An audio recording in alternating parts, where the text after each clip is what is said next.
Yeah, another tough test in the NFL this week, going up to MetLife to play the Jets. Have played against Coach Glenn and Coach Wilkes many times throughout my career, and it's always been a dogfight. Always have had so much respect for what they'll do schematically, and they keep you thinking all week long and then all game long. And I think this is a defense that plays fast. They have speed in a lot of places and athleticism, and you feel it as you watch the tape and as you evaluate them. So be a challenge for us, good opportunity, and that's where we are. So take any questions you have.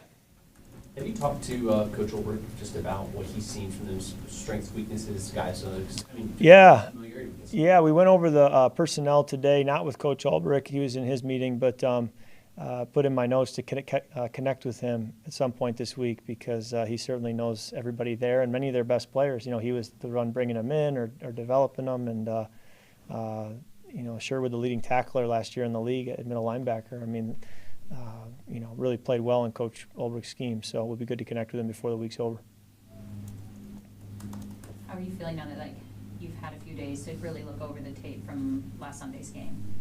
It was good to get in on Monday and talk through it, and be able to just kind of process each play for what it was. And always good to get another game under your belt. Good to enjoy a kind of that ride home with your teammates and just kind of having fun together and celebrating a win. That's always a positive thing. And now you got to stack them. That's always a challenge is can you stack them? And that's where we find ourselves now.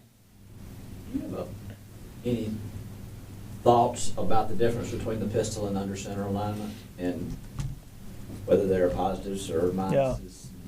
They cancel each other out? I think there are pros to both. I also think that it's sometimes not even a big difference. It's just kind of dealer's choice. Maybe sometimes it's just more what have you done in the past? What are you more comfortable with? Not so much that there's an actual strategic reason, but just that this is just what I've done in the past.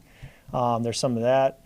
But I think there's pros to both, and so you'll kind of always see both, and you'll see the shotgun because I think they all offer something different that can help. When was the first time you remember the pistol? I remember it at Nevada with Colin Kaepernick. Right. Is that where it? Okay. First If that's truly where it originated, I feel proud of my own football knowledge to be able to say that. But I remember Peyton Manning doing it in Denver, I believe, with the Broncos, and he, previously had been under center and was famous for his outside zone fakes under center, famous for being in the shotgun certainly. And then he was very effective with the pistol, and that was a guy who, evolved later in his career to doing that. I've never asked Peyton specifically why he didn't just stay under center or do it out of the shotgun, why he involved the pistol some. So I think there are guys who are involving it. And football is always evolving. It really is fascinating how much football changes year to year. If you don't stay in this league, like if I retire and don't stay in it and then try to come back and talk about the game, I would be clueless after 5 or 6 years because it really does change. You have to stay in it. You have to understand how it's evolving and how defenses and offenses are trying to attack one another. I think Sean McVay, he was my offensive coordinator in 2016, leaves to go to the Rams. Kevin O'Connell comes back to Minnesota in 22, and I'm thinking he's going to run Sean McVay's offense. Well, I ran that in 2016. No big deal. It was completely different, and maybe 5 or 6 years had passed, and it was a completely different approach, how you attack, why you do, what you emphasize. And it did feel like starting over again in a lot of ways. So goes to show how much, whether it's pistol or under center or shotgun or the next thing, it's always going to evolve. And, it's interesting to see who those people are that are coming up with the next great stuff. Zach was talking earlier today about sort of feeling like coming into last year, coming into training camp, he had in his head, we're going to be a 12 personnel team. We'll probably be under center more than we were. You get into the season, the 11 personnel group is working. They worked you in with pistol. It's rolling, so we're just going to go that direction. In your experience in your career, how often does it work like that? That what you think, middle of July is not what you're doing. Yeah. Is that the norm? It's probably the exception more than the norm. I think that sometimes it goes back to there's change. If it's a coaching staff that's worked together for a decade and they come to a new place, they may say, well, we've been together for a decade, so we do what we do. And even with new players, it's not hard to just do what we do.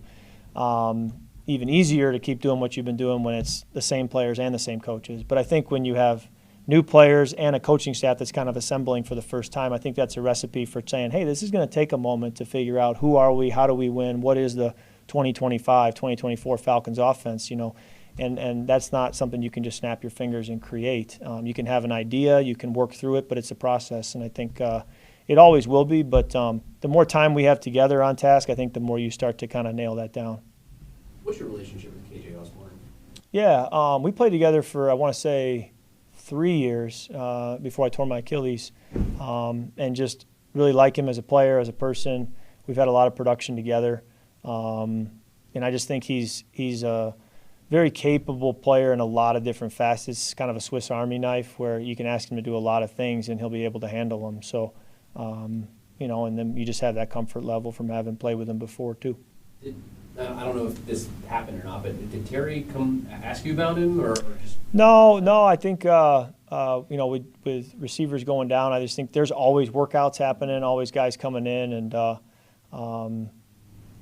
they had known going back to 2024 because KJ was going into free agency and I was a free agent, and when I signed, they had asked, and I said, yeah, I really like KJ. I think he's a very capable player, and when Justin Jefferson got hurt in 23.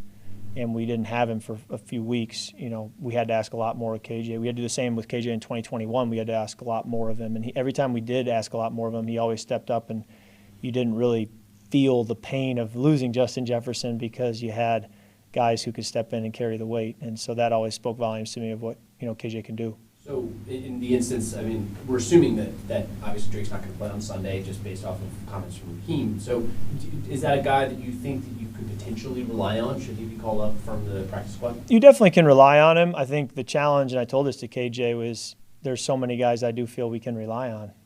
I think highly of Dylan Drummond, David Sills, certainly Mooney, and then you have depth at tight end, you have depth at running back.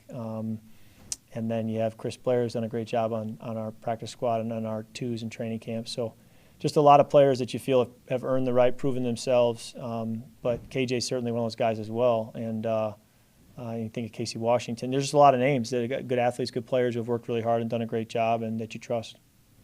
What do you see from the Jets, just in terms of their defense and then pass rush, secondary? This team sold off a lot of pieces, but they're still pretty good defense. But Correct.